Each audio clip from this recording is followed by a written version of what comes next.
Hola everyone! Magandang araw sa inyong lahat. Andito na namang muli ang inyong one and only Mama Mia para sa panibagong kwento. Hindi na pala panibago. Part 2 ng kwento ni Lian. Pero bago ang lahat, nais ko munang mag-thank you sa inyong pagsuporta at syempre sa inyong walang sawang pakikinig at panonood nitong ating channel. Hello po! Thank you so much talaga dahil lagi pa rin kayong nandyan nakasuporta sa atin. Hi naman kay Maria Elena Abe, Marlon Valencia, maraming salamat. Estela Matildo, thank you so much. Rio Piano, hi din kay Daisy Duque, maraming salamat. Domingo Centellas, ayun, hello daw kay Mary Yvonne, hi from Kuwait. Hi din kay Leonie Hiso, Linyo. Maraming salamat, Joanne Sarmiento. RD Idria, maraming thank you. Hi din kay Aksa Heliana, kay Reynalyn Santos, Margie Flores, Angelita Villafuerte, maraming salamat. Jennifer Lingasa. Hi din kay Christy Dimitrial, Baldog Official, maraming salamat sa pakikinig. Hi din kay It's Me, Juvian, maraming salamat Juvian. Isagani Cruz, thank you so much sa iyong pakikinig. Hi naman kay Online Negosyo 7284. Grabe naman sa online negosyo. And sa inyo pong lahat na nakikinig ngayon, maraming salamat. Sa mga hindi po nabati, baka bukas po mababati po natin ang inyong pangalan at masya-shout out. Wala dito ang aking eyeglasses, hindi ko alam kung nasaan, kaya eto na, wag na nating patagalin, wag na tayong magpatumpik-tumpik pa. Simulan na natin ang kwento natin, ang part 2 ng kwento ni Lian. Nako, nahuli niya pa naman si Greggy na pumapatol dun sa dummy account na kanyang ginawa. Dito lamang sa Dear Mama Mia.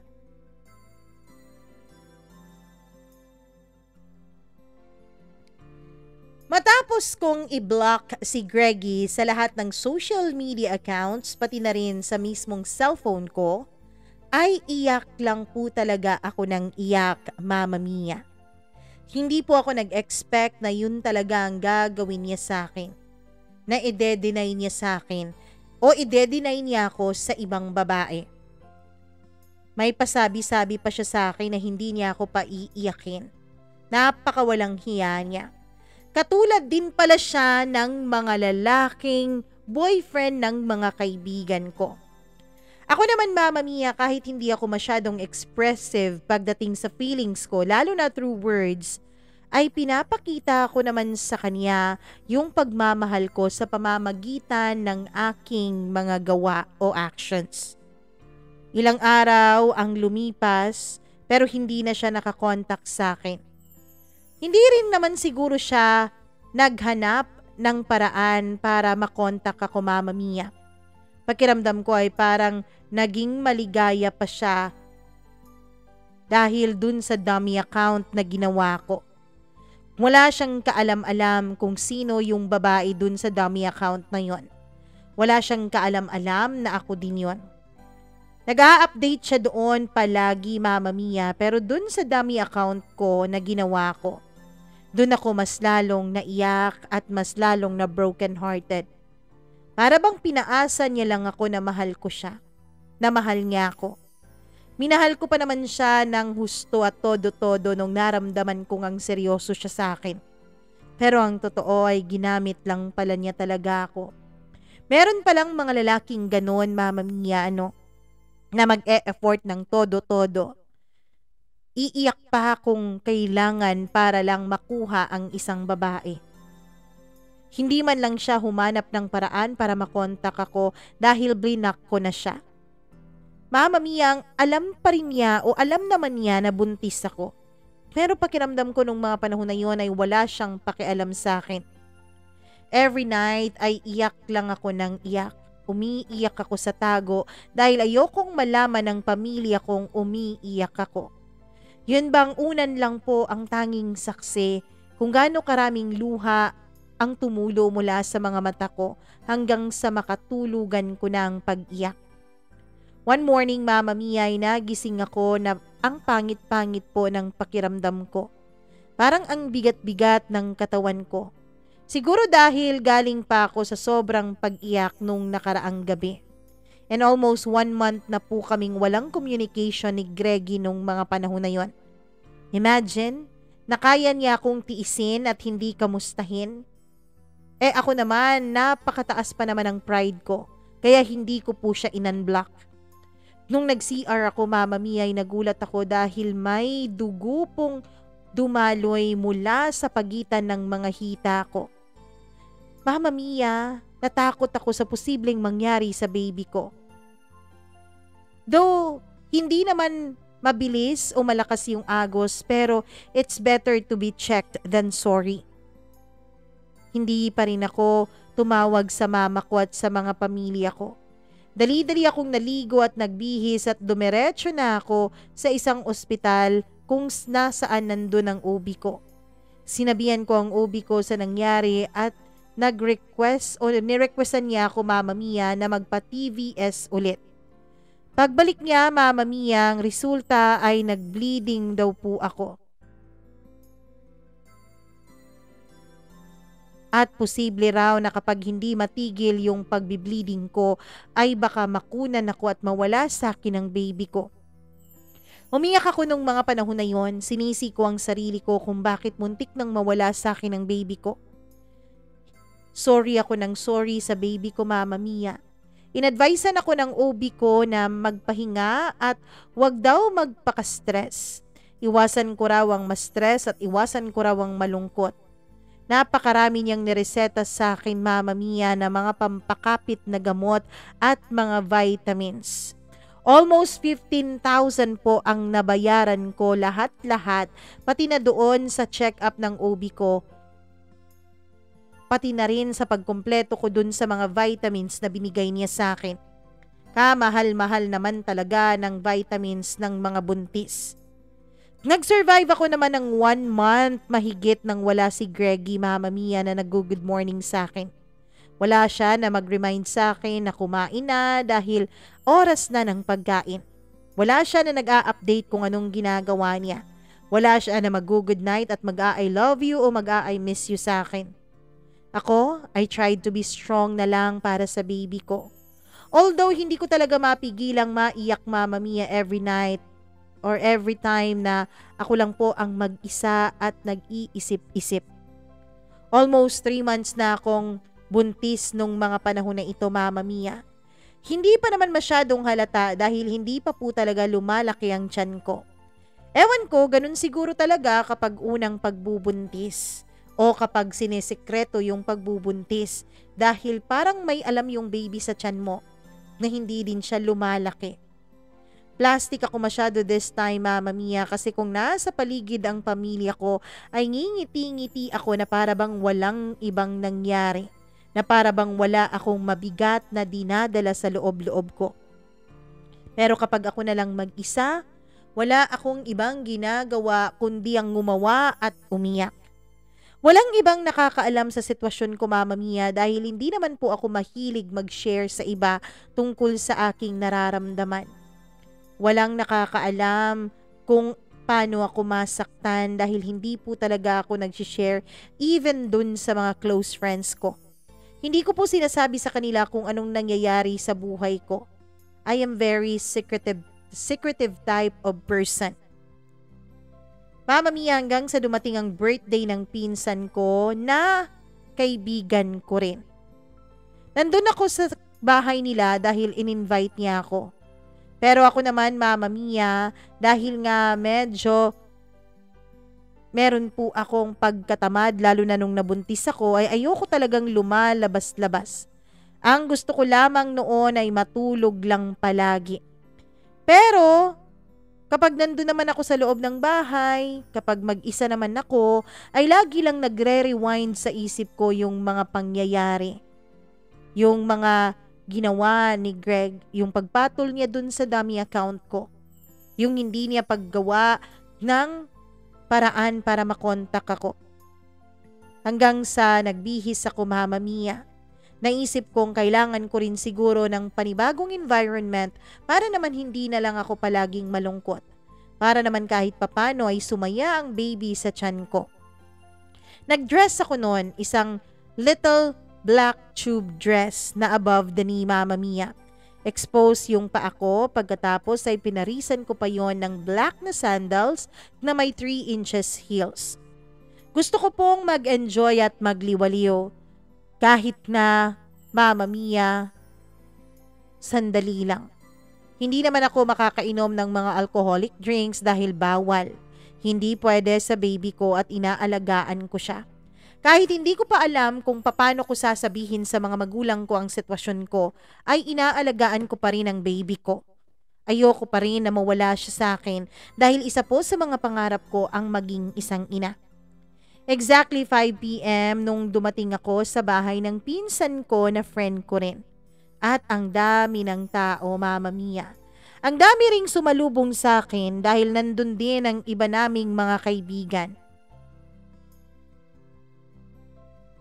Mama Mia,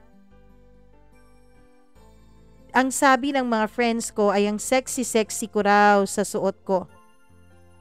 Alam mo, napaka-sexy mo talaga, Lian. Mabuti ka pa. Masarap ang katawan mo. Kahit nga ang laki-laki ng kain mo, hindi ka talaga nananaba. Hindi ka nagkakabilbil. Kami nito, tignan mo. Kahit halos hindi na kumakain, di pa rin mawawala yung bilbil eh. Napaka-blooming mo naman, sabi pa ng isa kong friend. Ang dami nilang parang nagagandahan sa akin nung araw na yon.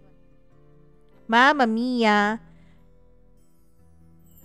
tinanong nila ako kung bakit daw ako blooming.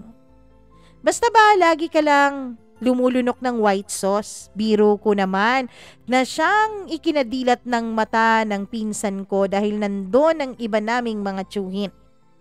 Pumasok na kami sa loob at ang dami ng tao, Mama Mia. Mostly ay mga relatives at friends of friends lang namin ang nandoon.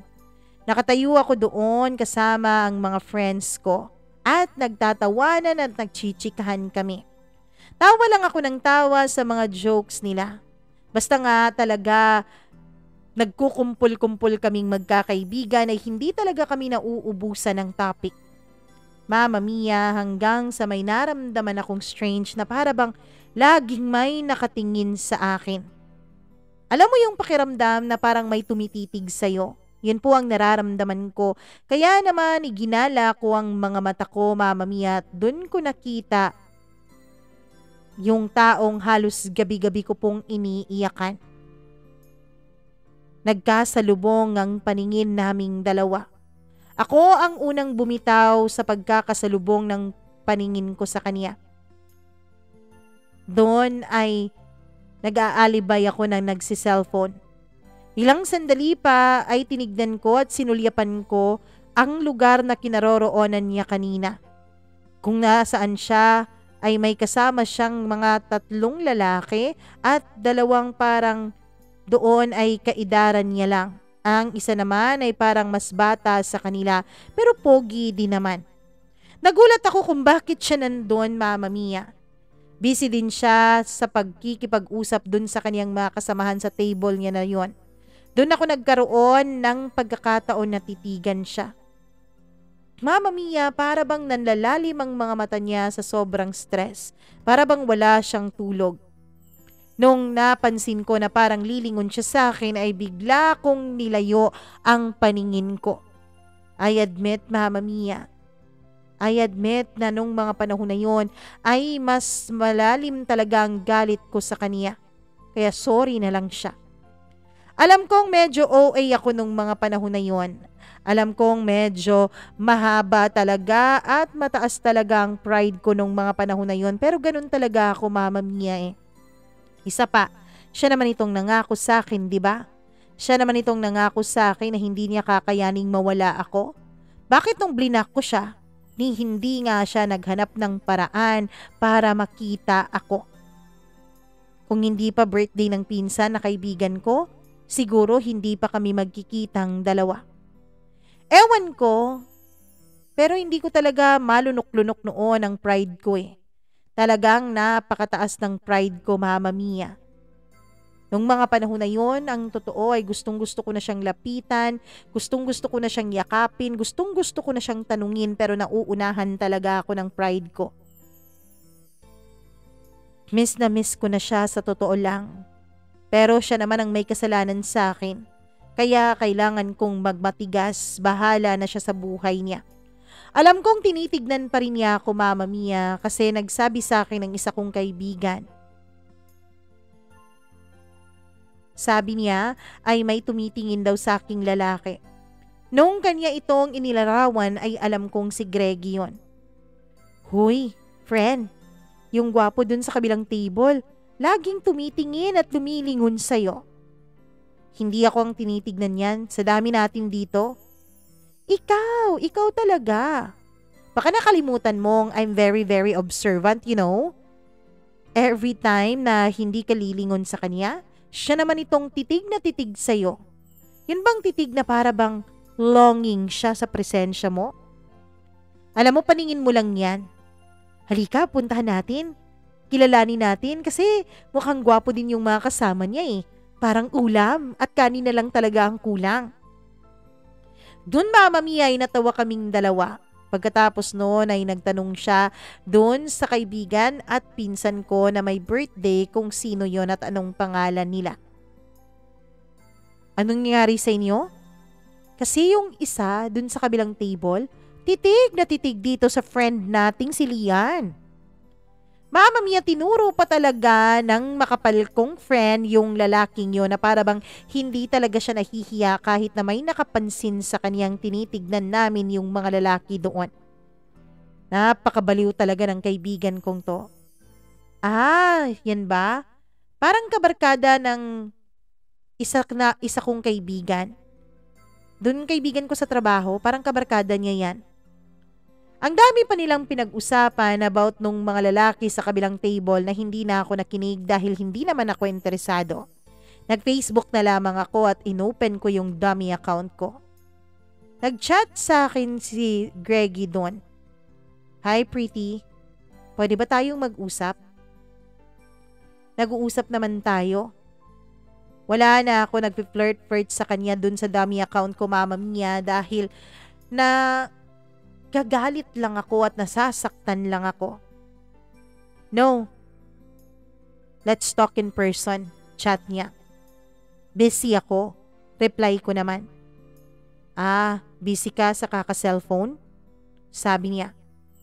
Paano mo nalaman? Mama Mia, dun ako lumingon sa kanya at nung nilingon ko siya ay napakalaki ng ngiti nung baliw na lalaking yon. Ako naman pa as if lang nawala kahit na ang totoo ay naramdaman kong baka may clue na siya kung sino talaga ang may-ari ng dummy account na yon. Mama Mia, hanggang sa nag-reply siya sa akin. Alam ko because I can see you from here. Oh really? Nasaan ka pala? At kung nakikita mo ako, then can you tell me exactly what color I am wearing right now? Sabi ko. You are wearing a black short dress and I hate it. Nakuyawan. Mama Mia, kinabahan ako nung mga panahon na yon. Mabuti na lang at nung mga panahon na yon ay wala namang nakakaalam sa mga kagabaliwang pinagagagawa ko. Wala namang ibang nakakaalam dun sa dummy account na yon, so paano nalaman ni Greggy na ako yon? Litong-lito na talaga ako, Mama Mia, kaya nakapagdesisyon na akong uuwi na lang dahil hindi naman ako pwedeng uminom kasi nga buntis ako. Nagulat ang mga kaibigan ko kung bakit ayokong uminom. Kasi naman umiinom naman talaga ako, Mama Mia. Ang sabi ko na lang ay meron akong ulcer at masama ang pakiramdam ko kaya juice lang muna ang pwede sa akin. Tinawanan pa nila ako, Mama Mia, dahil ang sabi nila ngayon lang daw ako tumanggi sa Tagay. Nagpaalam ako sa mga kaibigan ko pati na rin dun sa pinsan kong may birthday na mauuna na akong umuwi dahil malayo pa yung amin. Nung papalabas na ako, Mama Mia, ay biglang may humawak sa kamay ko. Let's talk, sabi niya. Nung nilingon ko siya ay si Greggy yon. About what? Naniloko mo ko? Namanloloko ka? My God, pwede bang pakinggan mo muna ako, Lian? Pwede ba? Alam mo ba kung bakit hindi na ako nagchat-chat sa'yo? Kasi binigyan kita ng space dahil alam kong galit ka sa akin. Space mong pagmumukha mo, sabi ko sa isip ko nun. Ganun ba? Kaya pala, sinin mo lang yung chat ko nung nag-chat ako sa'yo. Mama Mia, talent ko talaga siguro ang maghanap ng gulo, lalo na kapag tinutopak ako. Ewan ko kung ako lang o lahat talaga ng kababaihan ay ganito. Alam mo ba kung bakit sinisin kita? Kasi ayoko nang mas lumaki pa yung away nating dalawa. Ang liit-liit lang naman yun. Yun lang ang rason mo na nagalit ka sa akin. Selosa ka naman pala. Hindi ka naman na ganito dati. Para mag-react lang ako sa photos ng iba, big deal na para sa'yo. Tapos bilinak mo agad ako? Ano ba yung nasa utak mo ha? Tanong niya. Wala akong pakialam kung mag-react ka pa ng ilang milyong heart dun sa kahit na sinong babae. Wala akong pakialam dun. Huwag ka nang mag-explain dahil alam ko namang lolokohin mo rin ako. Pwede ba? Bitawan mo na yung kamay ko dahil uuwi na ako. Alam mo bang pagod na pagod ako sa trabaho? Pagod na pagod ako sa kakaisip kung gaano ba talaga kalaki ang kasalanan ko sa'yo para dumistansya ka ng ganon at para i-block mo ako? And worst it, parang wala ka pa talagang pakialam sa akin. Parang hindi mo man lang ako namimiss. Hindi mo ba talaga ako minahal, Lian? Hindi mo ba talaga ako natutunang mahalin kahit konti lang? Magkakaanak na tayong dalawa, kahit konti wala talaga.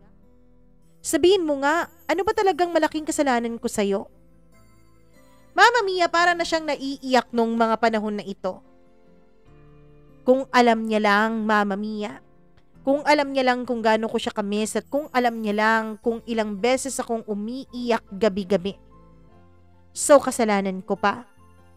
Pwede ba? Huwag ka ngang magbaliw-baliwan dyan na para bang hindi mo alam kung anong ginawa mo. Kung yun ang rason, kung yung pag-heart react ko dun sa picture na yun ang rason na kinakagalit mo at ibinablock mo pa talaga ako, napakaliit lang naman yun. Hindi ko naman sinasadya yun. Sana naman, binigyan mo ako ng pagkakataon na mag-explain. At isa pa, kaya hindi kita kinulit dahil binigyan kita ng space para makapag-isip. Pero mali pala ako.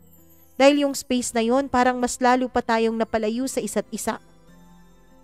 Alam mo, para sa'yo, maliit lang yon. Para sa'yo, yung pag-heart react na yon ay maliit lang dahil napaka-insensitive mong tao.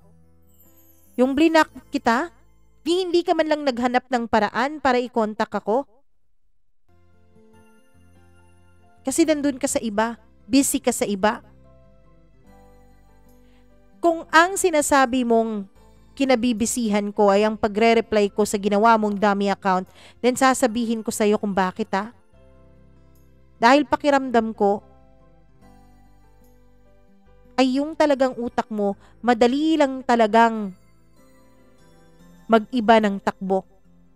Chinat kita dun sa dummy account mo. Nung una, sinin ko lang. Until nung nag-away tayo. No, hindi tayo nag-away kasi ikaw lang naman ang umaway sa akin eh. Blinak mo ako. So I tried to access your account.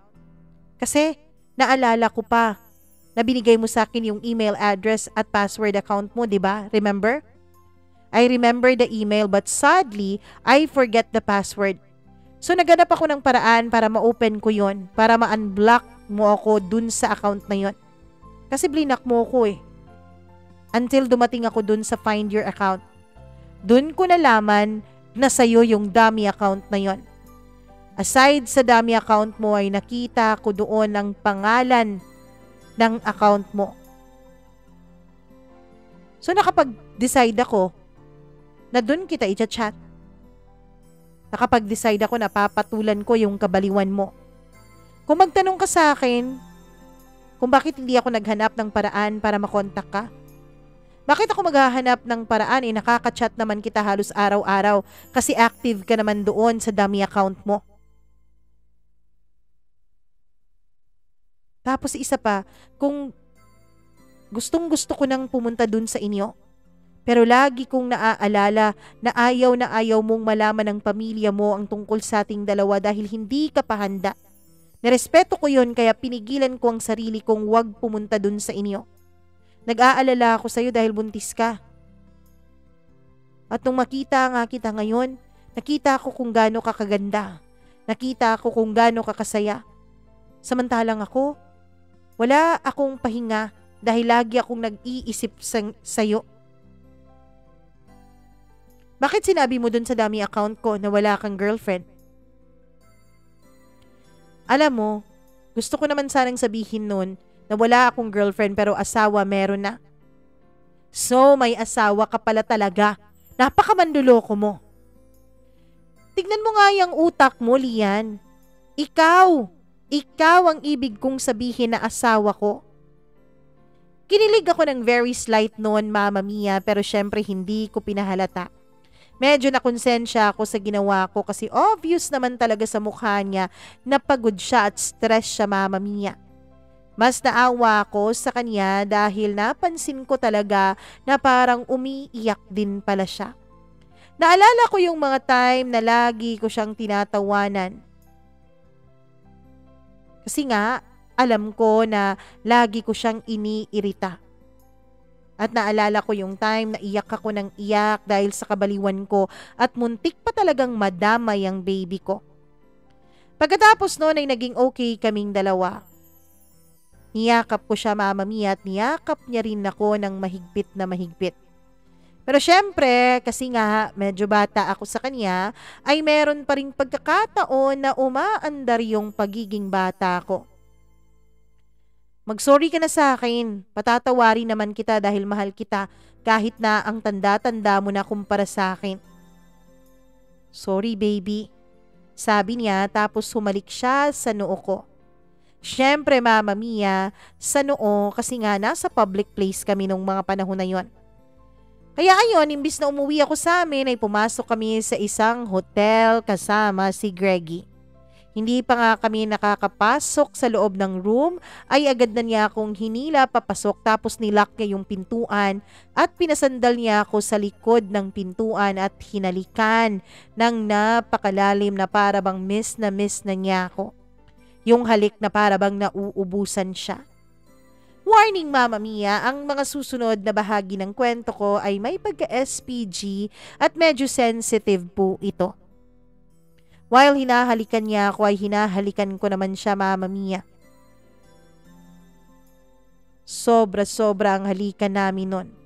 Dinala niya ako papunta sa bed at habang hinahalikan niya ang lieg ko, Mama Mia, ay pababa naman ang kanyang mga kamay. Kung saan-saan na umaabot ang kamay niya at dahil nga sa ikli ng suot kong dress nung mga panahon na yon, ay madali lang niyang naigala ang kamay niya sa lahat ng mga masiselang bahagi ng katawan ko. Pinababa na rin niya ang mga halik niya, Mama Mia. Tumigil muna kami sa paghahalikan dahil naghubad siya ng kanyang t-shirt at jeans. Naiwan ulit ang boxers niya na halatang halata na doon ang kanyang pagkalalaki. Ang isang bagay na lalo pang nagpasabik sa akin. Pumatong siya sa akin at hinahalikan niya ako. Pinarningan ko pa siya na magdahan-dahan dahil baka maabot niya si baby. Mahaba kasi talaga yung sa kanya at natatakot ako na baka maabot ang baby ko, Mama Mia. Sabi niya don't worry dahil dadahan-dahanin niya raw. Agad naman niyang binaba yung tube dress ko at tinanggal niya ang pagkakahook ng bra ko nung mga panahon na yon. Grabe naman talaga siya, Mama Mia, para bang baby siya kung pagpalain niya yung mga dibdib ko. Ako naman ay wala nang ibang ginawa kundi haplusin din ang katawan niya at panay na rin ang ungol na lumalabas sa labi ko. Miss na miss ko siya nung mga panahon na yon, kaya pinaparamdam ko sa bawat haplos at halik ko sa kanya ang pagka-miss na nararamdaman ko. Siya naman, Mama Mia, ay ganun din, na para bang sabik na sabik siya, na para bang ilang taon kaming hindi nagkitang dalawa. Siyempre, kung saan-saan na umaabot ang mga kamay namin pati na rin ang mga halik niya. Mama Mia, mas lalo pa siyang naging wild nung mga panahon na ito. Nararamdaman ko na para bang pinaparusahan niya ang katawan ko dahil sa galit niya sa akin dahil sa pagtatampo ko sa kanya. Hindi ko na alam noon kung saan ko ibabaling ang ulo ko dahil sobra na talaga ang nararamdaman ko. Ang likot-likot ko na rin sa kama na inaalala ko pang buntis ako kaya pinipigilan ko talagang masyadong maglikot.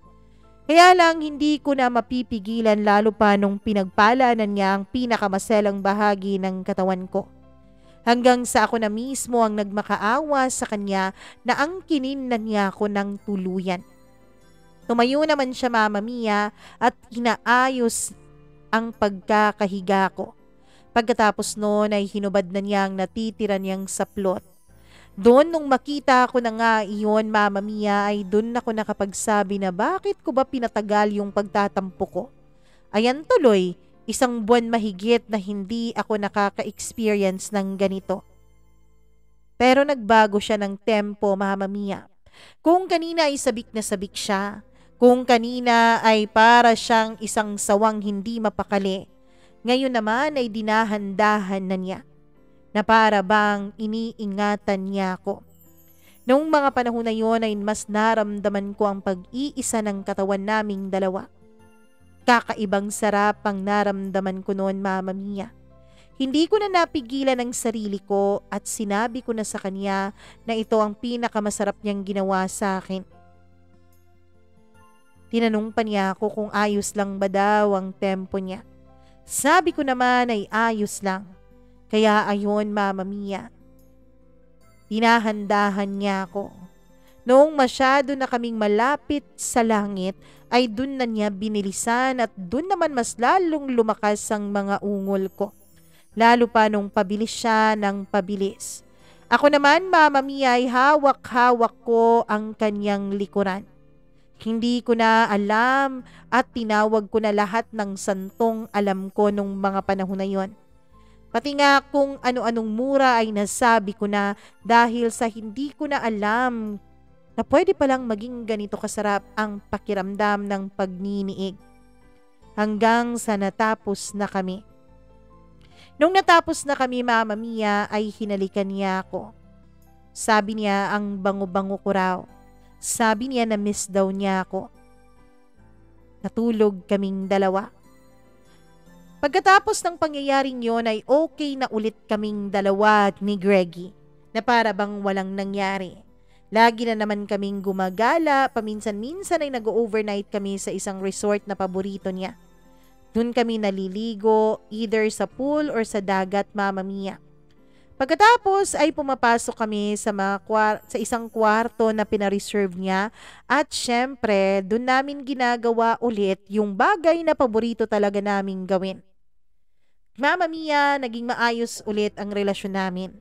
Merong mga away, syempre hindi naman yon maiiwasan lalo na tupakin naman talaga ako.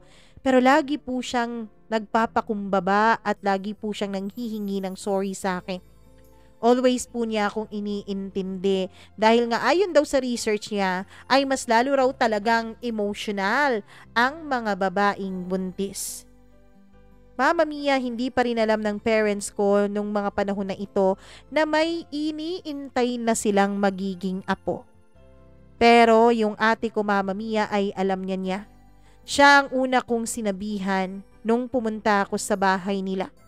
May asawa na kasi ang ate kong ito, Mama Mia. At pinuntahan ko siya sa bahay nila at sinabi ko sa kanyang totoo. Ang plano ay maghahanap kami ng saktong panahon para masabi ko sa parents ko ang tungkol sa kalagayan ko. Nung malaman nga ng ate ko na buntis ako ay galit na galit siya sa akin, Mama Mia, kasi ang sabi niya, ang bata-bata ko pa raw. 22 years old pa lamang ako nung mga panahon na yon. Anyways, hindi na naman siguro bata yon, pero para siguro sa kanila ay bata pa rin ako kasi nga bunso nila ako, Mama Mia. At ayaw nila na mabuntis ako nang hindi ako kinakasal. Ang sabi pa ng ate ko, malaking responsibilidad daw ang pagkakaroon ng anak. Iba daw ang responsibilidad na ito kaya hindi daw ito basta-basta. Mahal na mahal ako ng pamilya ko at tinuturing nila akong prinsesa nila sa bahay. At ang totoo niyan, Mama Mia, ay paborito po ako ng papa at ng mama ko. Pero kahit kailan ay hindi po ako nakaramdam na kinaiinisan ako ng mga kapatid ko ng dahil doon. Ang totoo ay mahal na mahal din nila ako.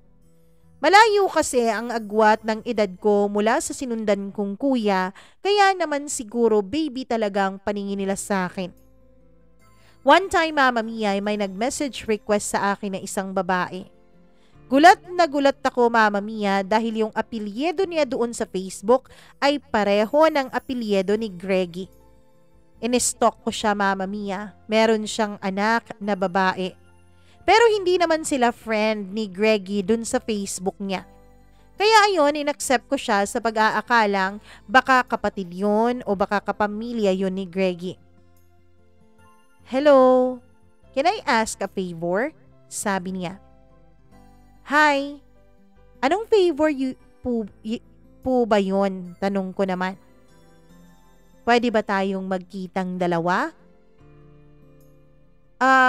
Bakit po? Para saan? Chat ko ulit sa kanya. About kay Greggy. Mama Mia, medyo kinabahan ako nun. Bakit po? Ano pong tungkol kay Greggy? Siya nga po pala, kaano-ano niyo po siya? Kinabahan ako sa magiging sagot niya, Mama Mia. Sinin lamang niya ako. At imbis na sagutin niya yung tanong ko, Mama Mia, ay nag-send siya sa akin ng lugar, oras at araw kung saan kami magkikitang dalawa. Kahit na hindi pa ako pumayag noon na magkita kami, ay nag-set na agad siya ng time at place. Natakot ako, Mama Mia. Natakot ako nung mga panahon na yon sa posibleng mangyari. Natakot ako sa posibleng sabihin niya sa akin. Paano kung sabihin niya sa akin, Mama Mia, na merong iba? Paano kung sasabihin niya sa akin na hindi ko magugustuhan ang tungkol sa relasyon na meron silang dalawa ni Greggy? Iniisip ko yun habang tinititigan ko yung sinend niya sa aking chat, Mama Mia, kung saan kami magkikita at kung anong araw at anong oras. Mama Mia, nung nag-message siya sa akin, tinanong niya ako ulit kung alam ko ba raw yung lugar na yon. Sabi ko, oo. Sa isang mall po yun, Mama Mia, at naisip ko bakit kaya sa mall sa dinami-dami ng mga lugar. Hanggang sa dumating yung araw na magkikita na kaming dalawa. Nakapagdesisyon nga ako na haharapin ko siya. Bakit naman ako matatakot? Hindi dapat ako matatakot dahil as far as I know ay hindi naman kami magkakilala and most especially wala naman akong nagawang kasalanan sa kanya. Hindi ko na pinaalam kay Greggy na may kikitain ako nung araw na yon. Mama Mia, hindi ko pinaalam sa kanya dahil meron po akong masamang kutob nung araw na yon. Inisip ko na sana nga mali ako. Nung araw na yon ay nag-chat sa akin si Ma'am at ang sabi niya ay papunta na raw siya. Mabuti na lang nung time na yon at nasa city ako kasi gumala kami kasama ng mga kaibigan ko. Sumakay ako ng taxi at pumunta dun sa mall na sinasabi niya. Nagpaalam ako sa mga kaibigan ko na mauuna na ako dahil meron pa akong importanteng lalakarin at pumayag naman sila. While on my way na ako dun sa lugar na pagkikitaan namin ay hindi talaga ako mapakali.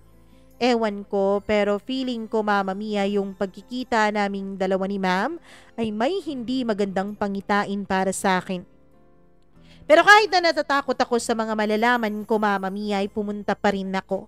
Gusto ko pa rin malaman kung ano ang gusto niyang sabihin sa akin.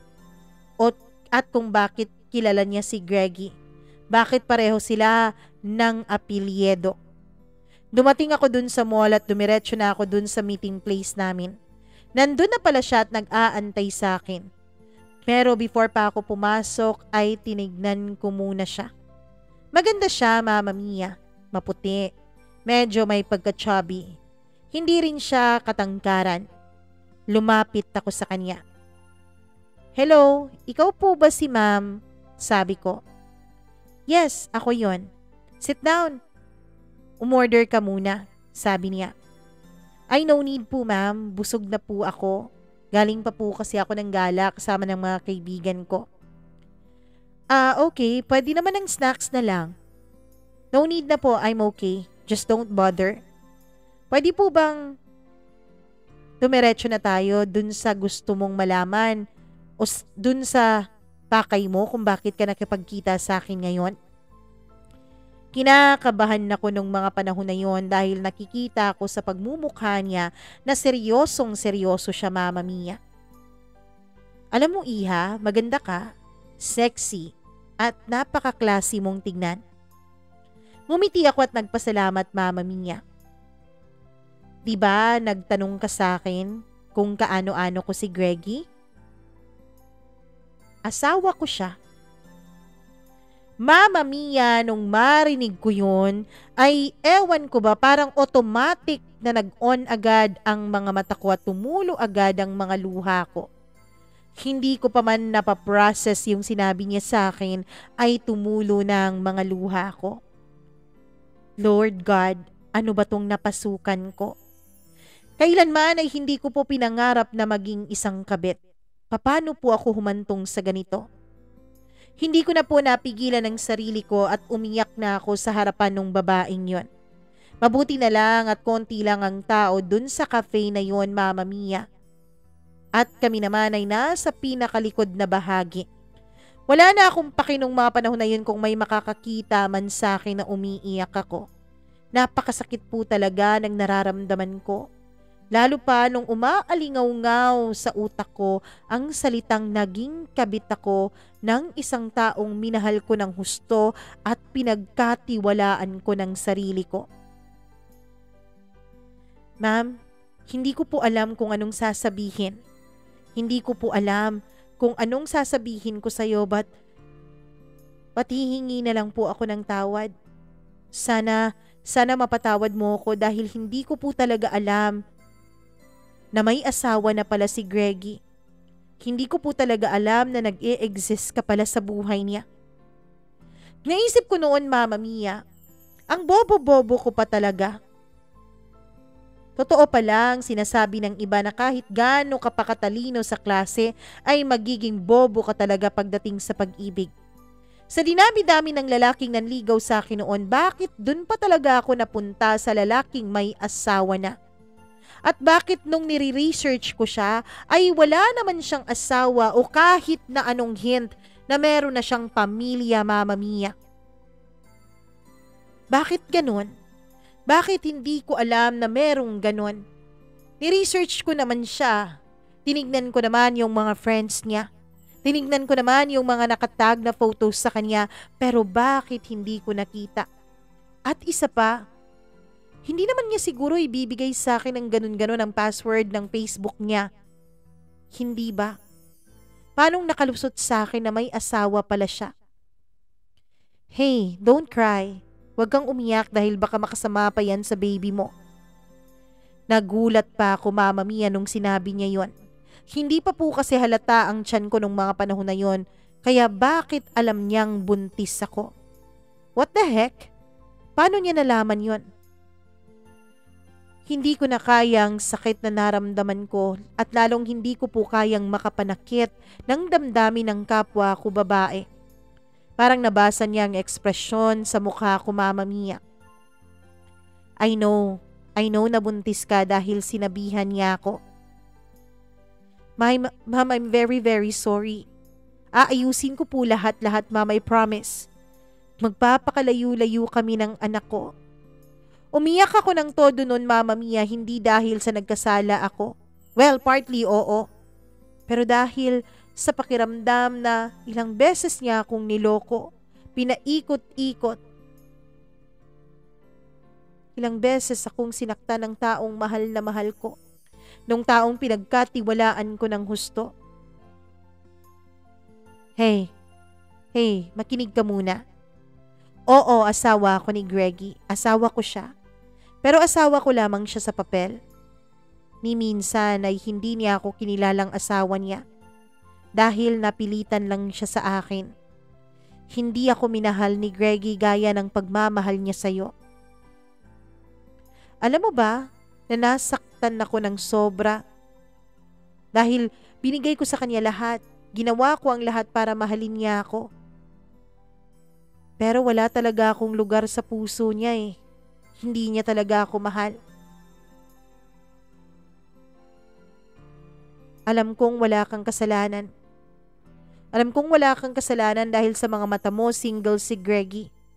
Sa mga mata ng ibang tao, single siya. Alam mo ba kung bakit? Kasi nakasal kaming dalawa na tanging parents ko lamang at ang dalawa niyang pinsan at 5 tao ang nandun para mag-witness sa kasal namin. Hindi niya ako binigyan ng matinong kasal. Hindi niya ako binigyan ng kasal na pwede kong ipagmalaki sa iba. Nasaktan ako nung naririnig ko ang mga sinasabi niya, Mama Mia. Nalaman ko, Mama Mia, na ito palang si Ma'am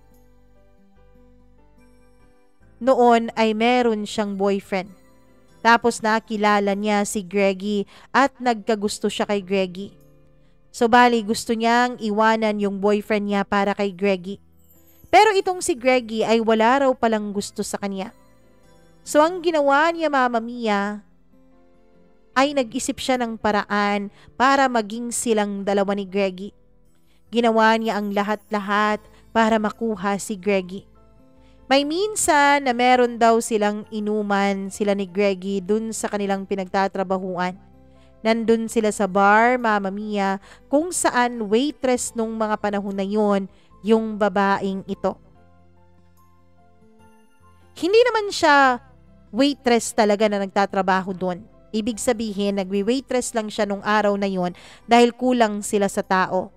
And yes, isa po siya sa mga shareholders dun sa bar na yon. Dun siya nakahanap ng pagkakataon para maangkin si Greggy. Ang ginawa niya ay nilasing niya raw ng mabuti si Greggy. Kaya ayun, Mama Mia, sumama siya dun sa table na kasama si Greggy at iba pang 4 na kainuman nito. Hanggang sa unti-unti lang nagpaalam ang mga kaibigan ni Greggy na uuwi na at mauuna na raw sila. Siya naman, siyang nagpresenta na maghatid kay Greggy. Nung mga panahon na yon ay nag-insist siya na girlfriend daw siya ni Greggy, Mama Mia. Kaya wala nang nagawa ang mga kasamahan ni Greggy. Kasi nga, magkakilala naman sila at pinansin siya ni Greggy nung gabing yon, kaya ang akala ng mga kasamahan nila ay girlfriend nga siya. Lasing na rin ang mga kasamahan nila nung mga panahon na yon. Tapos si Greggy nung time na yon ay nahihirapan siyang tumayo dahil sa sobrang kalasingan. Ang ginawa ni Ma'am ay inalalayan niya si Greggy palabas at pumara siya ng taxi. At imbis na hagilapin ang ID ni Greggy at tignan kung saan ito nakatira, ay dinala niya si Greggy sa isang lodging house. Siya raw ang nagmaneho habang lasing na lasing si Greggy. Siya raw ang gumawa ng paraan para tumayo ang sandata ni Greggy at maisakatuparan niya ang kaniyang plano. Kinabukasan, pagkagising ni Greggy ay nagulat na lamang ito kung bakit magkatabi sila sa kama at pareho silang walang mga saplot. Ang sinagot lang daw ni Ma'am sa kanya ay hindi daw niya din alam dahil pareho silang lasing nung mga panahon na yon. Pero plano raw talaga niya yon, Mama Mia. Nagalit raw si Greggy at nagbihis pagkatapos ay umalis. Pero masaya raw siya nung mga panahon na yon dahil kahit sandali ay naangkin niya si Greggy. Pagkalipas ng ilang linggo ay pumunta siya dun sa working place ni Greggy. Pagkatapos ay sinabihan niya si Greggy na buntis siya at kailangan siya nitong pakasalan at panagutan. Pero bago pa man daw ang kasal nila ay sinabihan na siya ni Greggy na you can have my name. Pwede mong gamitin ang pangalan ko. But you can never have my heart. Mama Mia, ang totoo daw ay hindi naman daw buntis si Ma'am nung mga panahon na yon. Pagkatapos ng kasal nila ay wala daw nangyari sa kanila. Pero minsan daw Mama Mia, umuwi si Greggy na lasing at dun daw may nangyari sa kanila at dun pa siya nabuntis. At ngayon nga ay malaki na ang anak nilang babae. Ayun, ang nangyari, yun daw ang huling pagkakataon na may nangyari sa kanila. Dahil pagkatapos nga siyang nabuntis at pagkatapos nalaman ni Greggy na hindi pala siya buntis nung pinakasalan niya ito, ay naggalit ito lalo at hindi na ito umuuwi sa bahay nila. Ang ginagawa na lamang nito ay nagpo-provide financially para kay ma'am at sa kanilang anak. Umiiyak pa rin ako nung mga panahon na yon. Naisip ko nung mga panahon na yon, Mama Mia, na napaka-selfish naman ni ma'am. Napaka-selfish ng babaeng to dahil sarili lang niya ang iniisip niya. Pero nasasaktan din ako at the same time para sa kanya. Dahil alam ko, Mama Mia, na napakasakit para sa babae na harap-harapan kang pagmukhain ng lalaki na hindi kanya mahal. Medyo kumalma na ako nung mga panahon na yun sa kakaiyak. Dahil natakot ako, Mama Mia, na baka mag-bleeding na naman ulit ako. Tumulo ang mga luha ni ma'am at tinignan niya ako sabay sabi, I know na marami pang magmamahal at magkakagusto sa'yo. Please, Lian, ibigay mo na lang sa akin si Greggy. Lumayo ka na lang sa kanya, please, maawa ka. Kahit hindi na lang alang-alang sa akin. Kahit alang-alang na lang sa anak naming dalawa. Umiyak na siya nung mga panahon na yon, Mama Mia. No need ka pong makaawa sa akin, ma'am. Kasi alam ko po, kahit sabihin pa ni Greggy na hindi kanya mahal, ikaw pa rin ang asawa niya. Sa mata ng batas, sa mata ng Diyos, sa mata ng tao, mag-asawa pa rin kayo. Kaya simula sa araw na to, puputulin ko na kung anumang namamagitan sa aming dalawa. Mama Mia, nasabi ko yon kahit ang totoo ay masakit na masakit yon sa dibdib ko. Pero wala naman akong magawa. Ito ang tama kong gagawin. Ito ang pinakatamang gawin dahil may asawa na siya. Kahit sabihin pang hindi sila nagsasama sa iisang bubong, kahit sabihin pang hindi siya mahal ni Greggy pero asawa pa rin siya. Hindi ako pinalaki ng mga magulang ko para maging isang kabit, para maging other woman. Salamat, salamat Lian, sabi niya. Mama Mia, wala na akong sinabi matapos niyang magpasalamat. Tumayo na ako at lumakad palayo sa restaurant na yon nang walang lingon-lingon. Gusto ko na lang na mawala nung mga panahon na yon, Mama Mia. Gusto ko na lang na mawala ang sakit na nararamdaman ko. Sumakay ako ng taxi at dumiretso ako sa bahay ng ate ko. Oh, Lian, bakit ka nandito? Anong nangyari sa'yo? Tanong niya nung tinititigan niya ako. Ate.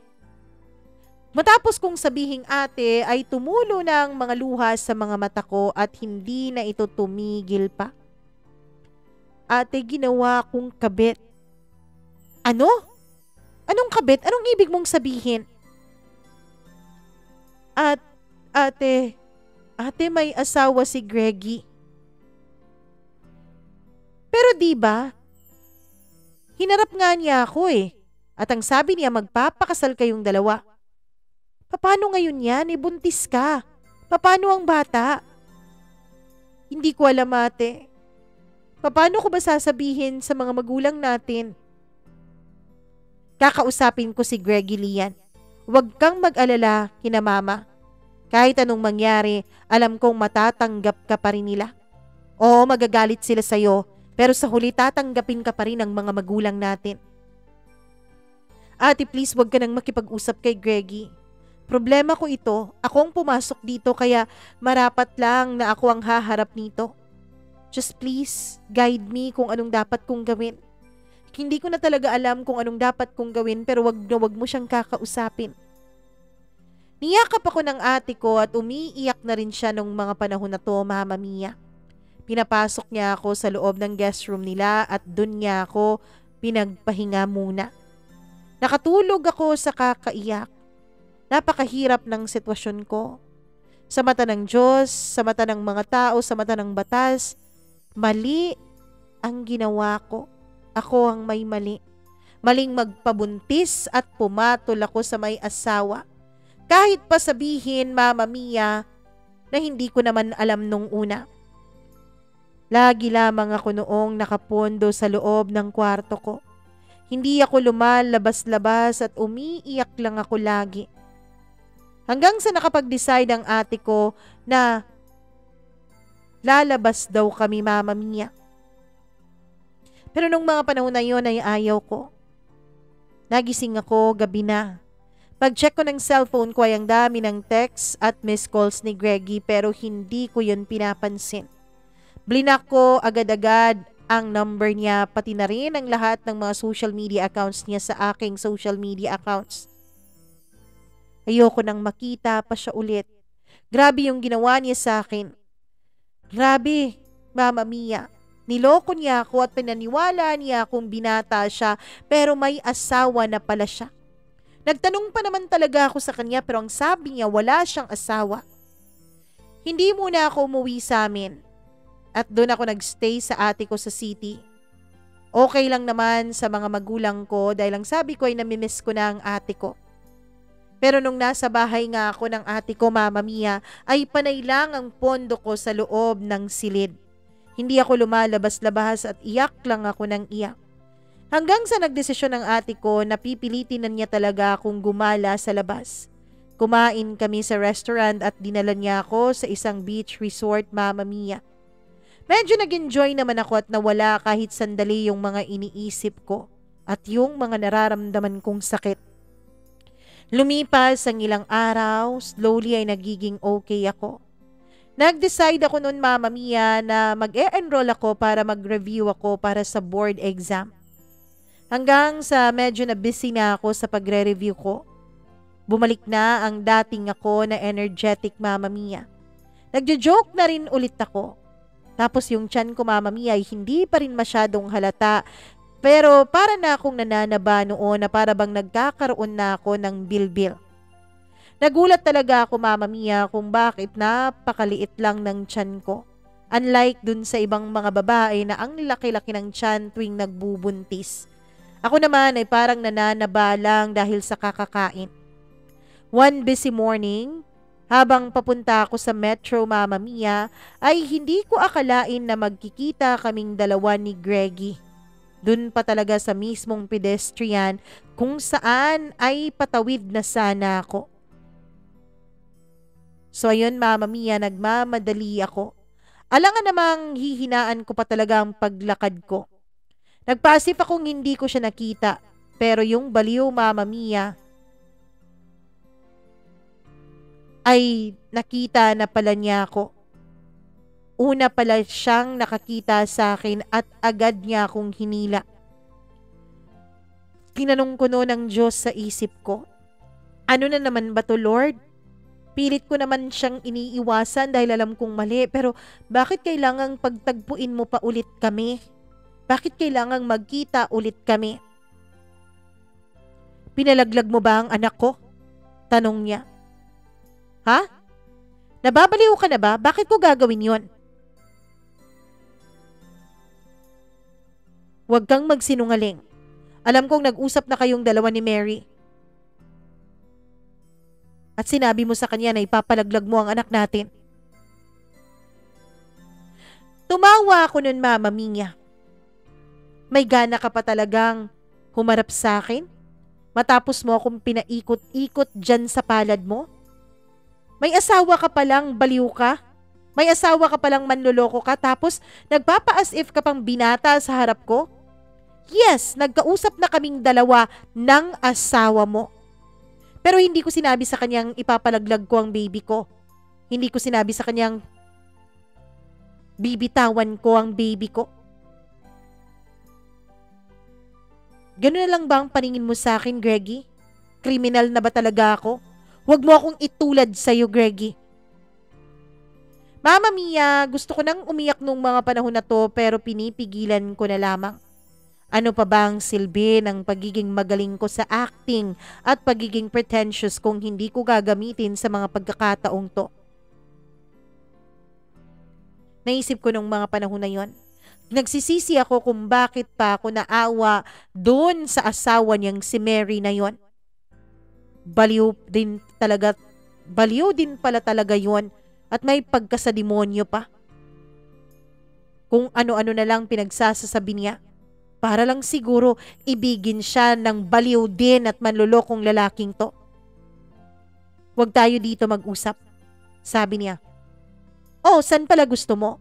Sa hotel? Sa lodge? Sa inn? Oh, come on, Greggy. Wala na tayong dapat pang pag-usapan. Sa panloloko mo pa lang sa akin, sa katotohanan pa lang na nalaman ko, dapat matagal na tayong walang pinag-usapan. Dapat matagal nang walang namagitan na kahit na ano sa ating dalawa. At kung yung bata ang iniisip mo, no need na magpapakaama ka. Kayang-kaya kong buhayin ang batang to. Kayang-kaya ko siyang mahalin nang hindi pinapakilala sa napakasama, manloloko at cheater niyang ama. No, please. Please, Lian, hear me out. Sabi niya habang umiiyak. Napakagaling naman talaga ng taong to. Ang galing-galing gumawa ng kung ano-anong paraan para lang makuha niya ang gusto niya. At dahil gusto naman talaga niyang makipag-usap, Mama Mia, ay dinala ko siya sa plaza. Mabuti doon dahil nung mga panahon na yon ay hindi pa masyadong maraming tao. Pagkadating namin doon ay agad akong umupo at tinignan siya ng masama. Now talk. Talk, sabi ko. I'm sorry. I'm sorry kung nagsinungaling ako sa'yo. Pero ginawa ko lang yun dahil ayokong mawala ka sa akin. Mahal na mahal kita, Lian. Please, wag mo akong iwanan.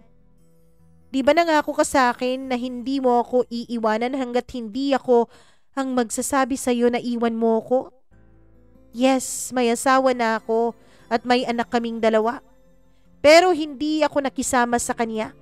Binibigyan ko lamang sila ng kanilang pangangailangan at itinira ko lang sila sa bahay na binili ko para sa kanila. Pero sa bahay namin ako umuuwi. Hindi ko siya mahal, Lian. Ikaw ang mahal ko kaya maawa ka sa akin. Huwag mo naman akong basta-basta bibitawan at iiwanan. Mamamatay ako kung mawawala ka sa akin. Naririnig mo ba ang mga sinasabi mo ngayon, Greggy? Gusto mong gawin mo akong kabit? Ganun ba? Never in my wildest dreams, Greggy. Kaya, pumayag ka man o hindi, buo na ang desisyon ko. Hiwalay na tayong dalawa. Tapos na tayo, Greggy. Please, makikipaghiwalay ako kay Mary. Yung first nating pagkikita, kumonsulta na ako noon sa abogado para sa annulment. Magpapa-annul ako sa kanya. Para hindi ka maging kabit. Please, baby. Huwag mo namang gawin sa akin to eh. Mahal na mahal kita. Handa akong gawin lahat para hindi mo lang ako iwanan. Umiyak siya, Mama Mia, at nagmakaawa. Pero hindi talaga ako nagpatinag. Kailangan kong magpakatatag sa kanyang harapan. Hindi pwedeng umiyak ako sa harapan niya dahil nangako ako sa asawa niya na puputulin ko na kung anumang relasyon naming dalawa. Oo, nangako ako noon kay Greggy na hindi ko siya iiwan, pero yun, nung ang alam ko pa ay wala siyang asawa at single siya. Isa pa, Mama Mia, alam ko pong napakahaba ng annulment process dito sa Pilipinas. Kaya hanggat hindi pa sila annulled, ay alam kong kabit pa rin ako kung magpapakahina ako, kung papayag akong hindi kami maghiwalay.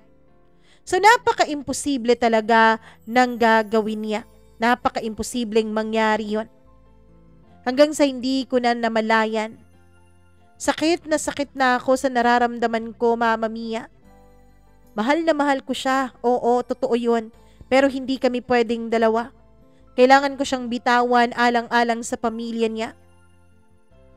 Alang-alang sa asawa niyang nag-aantay kung kailan niya mamahalin. I'm sorry, Greggy, pero nakapag-decide na ako at alam kong tama ang desisyon na ito. Please, bumalik ka na sa pamilya mo dahil kailangan kanila, lalong-lalo na ang anak mo. How about you? Di ba, may paparating din tayong anak? Maawa ka naman sa akin, please. Greggy, mahal na mahal ka ng asawa mo. Kaya tama na. Huwag kang mag-alala sa bata o sa pagpapanganak ko dahil meron naman akong savings. At binibigyan pa rin naman ako ng allowance ng mga magulang ko kaya alam kong kayang-kaya ko to. Hindi siya ang mahal ko, Lian. Ikaw ang mahal ko. Ngayon lang ako nagmahal ng ganito kaya please, mahal na mahal kita. Huwag mo akong iwan, ayusin natin ang lahat. Umiiyak na si Greggy, Mama Mia, at wala na siyang pakialam kung may iba mang nakakakita at nakakarinig sa pinag-uusapan naming dalawa.